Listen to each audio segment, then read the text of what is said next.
Well, after last night's severe weather, we ended up with a really nice Sunday across the area with lots of sunshine and blue skies this afternoon. Let's start out this morning, though, in Seneca, Missouri, at Indigo Sky Casino and Resort.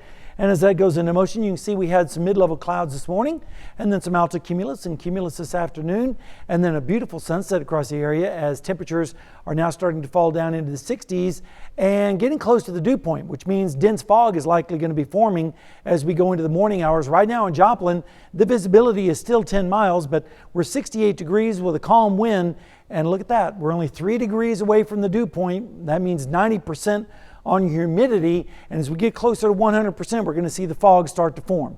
Right now, radar is all clear across our area, nothing like what we had last night at this time. And you can see in our fog tracker, we are expecting visibilities to drop down to 0 across northeastern Oklahoma, where that one swath of heavy rain occurred, and also up to the north and east. So where the really heavy rain occurred last night, that's where the best chance of really dense fog will be. But we'll see dense fog across southeastern Kansas as well and southwestern Missouri in the morning. So make sure your beams are on the low and give yourself extra time.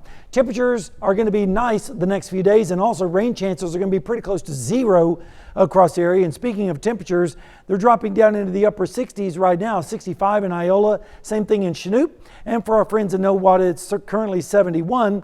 And down in Bentonville, they're currently sitting at 69. Dew points are in the 40s up to the north and 50s, and then you get into the real moist air down across our southeastern counties with dew points in the 60s. And again, that's why we're going to be expecting the dense fog. Here's the storm system that caused all the mess yesterday, now pulling up into southern Canada and the Great Lakes area.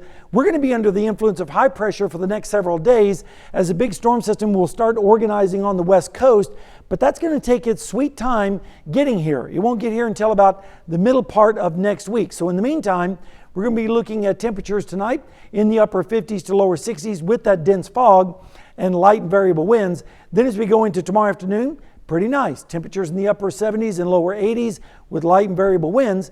And then as we go into Tuesday morning, dense fog will start to be a little bit more limited, especially down to the south and east, with lows in the 50s and southwesterly winds. Then on Tuesday afternoon, another great day with temperatures in the low to mid 80s with a few clouds around. And then as we go into Wednesday morning, south winds will start to make lows a little bit warmer, generally in the 60s across the area. And over the next 7 days, we're going to be dry pretty much all week with temperatures in the 80s and lows in the 60s.